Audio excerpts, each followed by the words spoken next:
Bonjour, excusez-moi pour ces petits ajustements techniques de mise en route. Donc, qu'est-ce que c'est que ça ? Voilà, je travaille au ministère de la Culture, à la Direction générale des médias et des industries culturelles, au service du livre et de la lecture, et encore donc au département de l'économie du livre.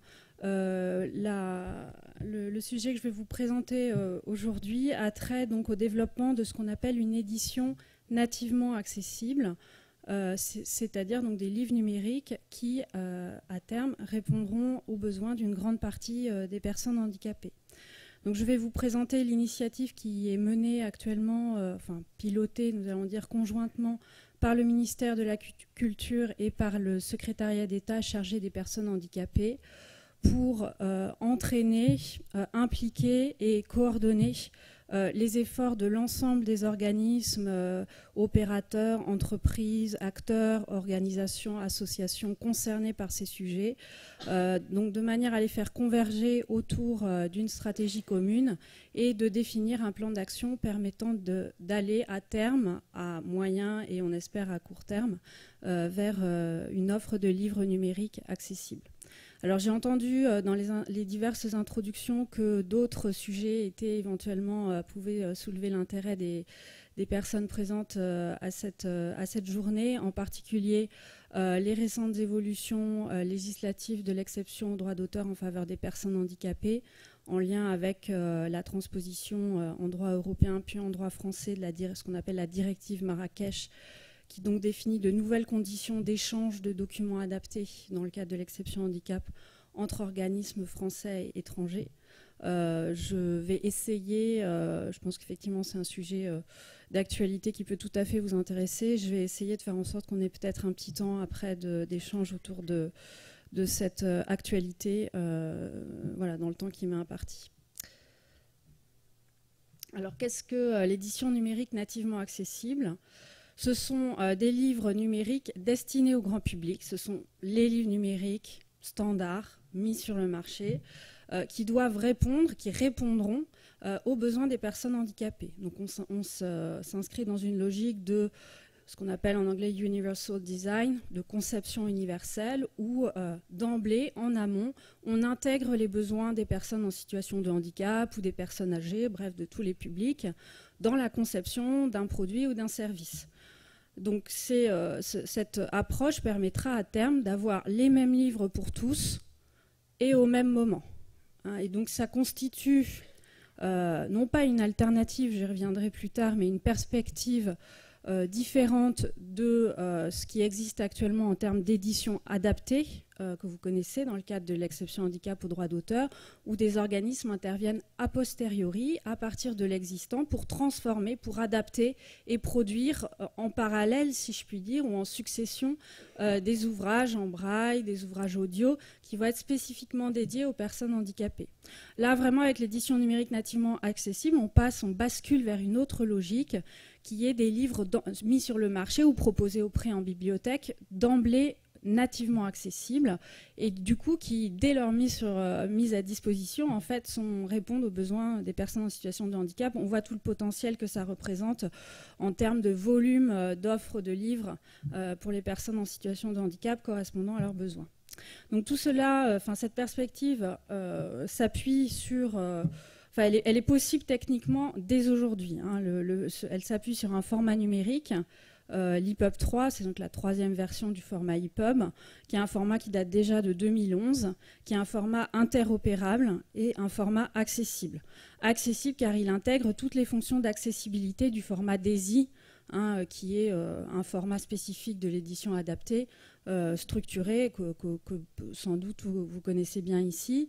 Donc tout ce qui est le potentiel d'accessibilité du format DAISY est désormais intégré dans ce standard EPUB 3 qui est le standard de l'édition numérique. Deuxième élément, donc, c'est un format interopérable. Donc c'est un format qui peut être interprété par des technologies d'assistance pour répondre à des besoins divers. C'est un format qui peut être interprété par différentes applications de lecture, différents environnements logiciels, qui peut circuler d'un matériel à l'autre, d'un équipement à l'autre, d'un logiciel à l'autre, par opposition à des formats qu'on appelle propriétaires de livres numériques, qui sont en fait intégrés à un environnement clos, possédé par une entreprise. On pense au modèle Amazon, hein, pour le dire, par exemple, parce qu'il y en a d'autres du même type, et où du coup le fichier ne peut pas être transféré vers d'autres appareils, utilisé avec des logiciels d'assistance tels que, je vous ai donné des exemples ici, des synthèses vocales, des applications de lecture spécifiques qui peuvent répondre aux besoins des personnes dyslexiques, en permettant de moduler la présentation du texte, les polices, la taille des caractères, l'espacement des lignes, etc. Ou encore des plages braille qui permettent aux personnes aveugles et braillistes d'accéder au texte numérique. Enfin, cette édition numérique accessible, ce sont les mêmes circuits de distribution pour l'achat et pour le prêt en bibliothèque. Donc on a vraiment là aussi une logique inclusive où finalement le parcours d'accès aux livres et les modalités d'accès aux livres sont les mêmes pour les personnes en situation de handicap que pour ce qu'on peut appeler le grand public. Alors quelques réserves à ces perspectives réjouissantes et voilà, qui sont vraiment porteuses d'espoir pour les personnes en situation de handicap. Cela ne vaudra pour l'instant, hein, dans l'état de la technique et des savoir-faire techniques actuels, que pour les livres à maquette simple et faiblement illustrés, par exemple des livres de littérature, des romans, des essais ou bien de sciences humaines. Et par ailleurs, attention, ce format EPUB 3, il n'est pas non plus magique. Il permet, il offre toutes les potentialités pour faire de l'accessibilité. Pour autant, ce n'est pas parce qu'un livre est fait en EPUB 3 qu'il est d'emblée accessible. Il y a vraiment tout un travail en amont de fabrication, de codage de l'EPUB qui permet de rendre effectives ces potentialités d'accessibilité. Donc, ce n'est pas non plus immédiat, ça nécessite un travail. Alors le contexte international est favorable, hein. Là encore c'est pas une vue de l'esprit que je vous présente, c'est vraiment une mutation qui est en cours dans le monde de l'édition numérique à l'échelle internationale, avec un projet piloté par le DESI Consortium, qui est donc l'organisme de référence en matière d'accessibilité du livre. Ce projet qui s'appelle Inclusive Publishing, qui permet la mise au point de référentiels, enfin qui a abouti déjà à la mise au point de référentiels et d'outils pour la production de livres numériques accessibles. Tout d'abord, la spécification EPUB Accessibility 1.0, qui est désormais le standard d'accessibilité des livres numériques. On sait dire maintenant ce que c'est qu'un livre numérique accessible en EPUB, et c'est un standard consensuel partagé par toute la profession. Donc il y a maintenant une convergence vers ce référentiel. Par ailleurs, le consortium DESI, dans le cadre de ce projet, avec ses partenaires, a développé l'outil ACE, qui permet de vérifier de manière automatique l'accessibilité des EPUB. C'est une sorte de moulinette, on rentre un EPUB et il en sort une sorte d'audit sur le niveau d'accessibilité du fichier. Je crois que cet après-midi sera organisé dans le cadre d'un des ateliers une présentation de cet outil. Cependant, tout ne peut pas se vérifier automatiquement, il faut le savoir. Là aussi, ce n'est pas aussi simple qu'on pourrait l'imaginer. Et donc, le consortium DESI a également développé l'outil SMART, Simple Manual Accessibility Reporting Tool, qui permet de réaliser les contrôles humains, puisqu'il faut qu'il y ait de l'humain qui intervienne pour contrôler, pour vérifier par exemple la pertinence des textes alternatifs aux images. Voilà, tout cet ensemble d'outils, vous pouvez les retrouver sur le site du projet Inclusive Publishing, qui est aussi un lieu de ressources, d'échange d'expertise sur ces sujets.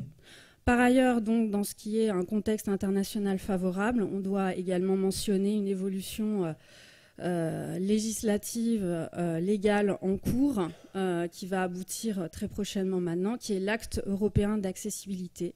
Il s'agit d'une directive européenne qui a été mise sur la table par la Commission européenne en décembre 2015 et qui, au terme, c'est un texte très ambitieux, et qui, au terme un long processus de négociation, est sur le point maintenant d'être voté, puisque les États membres, d'une part, et le Parlement, d'autre part, ont maintenant convergé vers une version commune du texte qui devrait être votée là dans les mois à venir.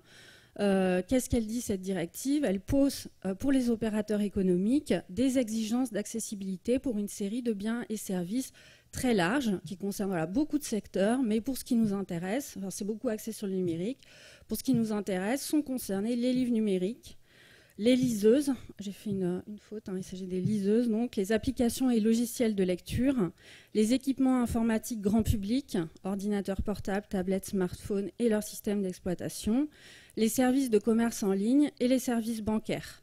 Entre autres, je précise. Mais là, vous voyez, c'est intéressant parce qu'on a un peu tous les items, quasiment, qui vont permettre à un lecteur en situation de handicap d'avoir un parcours d'accès accessible aux livres, depuis finalement le commerce en ligne, donc des librairies en ligne, jusqu'à la lecture sur son appareil de lecture, que ce soit un smartphone, une tablette, ou une application dédiée, par exemple pour les personnes 10. Alors, les États membres, autre pan du texte, les États membres définiront, ça leur revient, une autorité de contrôle des marchés, un régime de sanctions. Donc, il y aura des contrôles sur le respect de ces obligations qui passeront sans doute par des normes européennes. Le calendrier, donc je vous le disais, une adoption imminente en 2019, une transposition en droit français sous 2 ans et surtout, ce qu'il y a à retenir, une application 2025. C'est 6 ans après l'adoption de la directive, donc on peut tabler maintenant sur 2025. C'est un horizon contraignant qui va, je pense, fortement inciter tous les acteurs de la filière à évoluer vers cette offre de livres numériques nativement accessibles. Donc, comme je vous le disais un peu à travers tous les champs couverts par cette directive, au-delà du livre, c'est tout un parcours d'accès et d'usage accessible qui doit être aménagé. Ça ne sert à rien d'avoir un livre numérique accessible si on ne peut pas l'acheter, si on ne peut pas l'emprunter parce que les sites ne sont pas accessibles et si on ne peut pas le lire sur son matériel habituel. Donc, il faut vraiment penser à l'échelle globale du parcours d'accès et d'usage et finalement à l'échelle globale de la chaîne du livre numérique.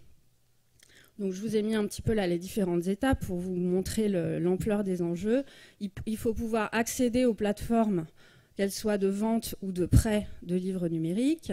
Il faut savoir repérer les livres numériques accessibles. J'ai mis un logo qui est habituel, mais en fait, il n'existe pas pour l'instant de manière opérante de dispositifs de signalement des livres accessibles. Quand on aura vraiment, très prochainement, des livres numériques vraiment accessibles, il faudra savoir en quoi ils sont accessibles, quel est leur niveau d'accessibilité, et il faudra les signaler, en fait. Il faudra que sur ces catalogues, qu'ils soient de vente ou de prêt, soit à travers des métadonnées, dans les notices bibliographiques, soit signalées les caractéristiques d'accessibilité des livres. Donc il y a un vrai enjeu aussi de signalement des livres accessibles. Derrière, alors si on est dans le cadre d'un achat, mais l'emprunt, ça pose des problèmes aussi, il y a des modules de paiement en ligne, donc il faut pouvoir payer en ligne pour acheter son livre. Pour l'emprunter, c'est pareil, il doit y avoir un système de gestion de la bibliothèque qui permet de finaliser l'emprunt dans des conditions accessibles. Ça suppose souvent de créer des comptes, etc. Vous imaginez toutes les étapes qui doivent vraiment intégrer l'impératif d'accessibilité. Ensuite, autre contrainte ou autre nécessité, ne pas être bloqué par une DRM inadaptée. Vous savez que les livres numériques, qu'ils soient vendus ou prêtés, sont équipés de DRM, de mesures techniques de protection qui en configurent en fait les conditions d'utilisation par les lecteurs. Donc ces DRM, soit parce qu'elles sont vraiment pas ergonomiques en termes d'usage, soit parce qu'elles bloquent parfois les options d'accessibilité des livres, peuvent être un obstacle à une édition, une chaîne éditoriale numérique nativement accessible. Donc il faut y être attentif. Il faut pouvoir accéder au livre sur un outil, alors soit de lecture grand public, qui doit lui du coup être accessible, soit sur un outil de lecture dédié aux personnes handicapées. Là vous avez par exemple un lecteur DAISY. Pour l'instant, les lecteurs DAISY, ils ne lisent pas les EPUB 3. Et ça, c'est un gros problème, parce que les lecteurs DAISY sont très utilisés par les personnes en situation de handicap, les personnes malvoyantes, non-voyantes ou autres. Tant que, et on ne va pas changer leurs habitudes, il faut s'adapter aussi à leurs pratiques, à leurs habitudes. Donc c'est un point de blocage. D'ailleurs, c'est un vrai enjeu que ces matériels évoluent vers la prise en charge de ces livres numériques au format EPUB 3.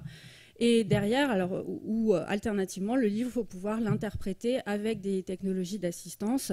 Et là aussi, la notion d'interopérabilité et de prise en charge par ces technologies du format EPUB 3 est une question essentielle pour qu'en bout de chaîne, on arrive à quelque chose qui soit effectivement possible de prendre en main pour les personnes en situation de handicap.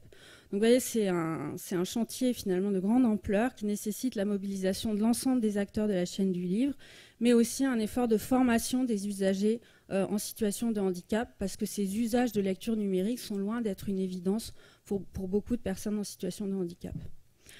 Alors, pour faire face à ces enjeux, l'initiative qui a été prise en commun par le ministère de la Culture et le secrétariat d'État chargé des personnes handicapées, c'est la création donc d'un comité de pilotage interministériel pour le développement d'une offre de livres numériques accessibles. Quelle est l'idée, hein? Évidemment, ce n'est pas la puissance publique de faire. Hein. Là, on est vraiment dans un domaine où ce sont les opérateurs de l'édition, de la lecture publique, de la vente de livres en ligne, les organismes qui suivent et accompagnent les personnes en situation de handicap. C'est très opérationnel en réalité. Mais bon, voilà, notre positionnement à nous, avec le secrétariat d'État chargé des personnes handicapées, c'est un petit peu d'accompagner autant que possible les efforts de tous et surtout finalement de les coordonner et de les animer. Donc il s'agit de mettre tous les acteurs concernés par ces enjeux autour de la table.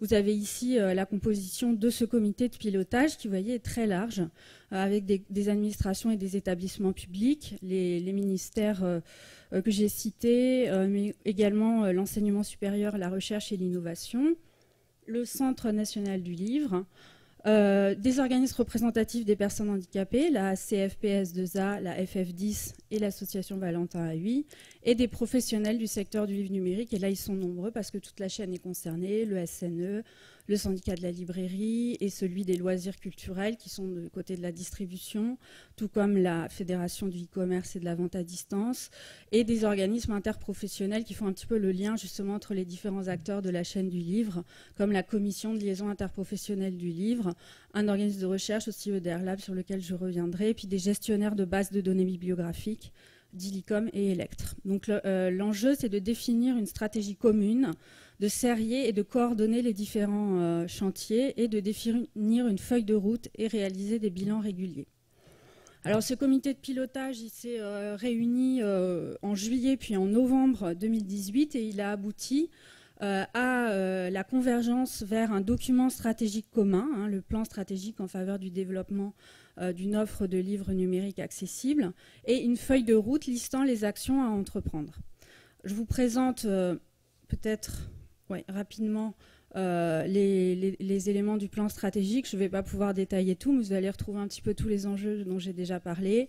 Évidemment, tout ça repose sur la généralisation du format EPUB 3. C'est loin d'être encore le format majoritaire dans l'édition.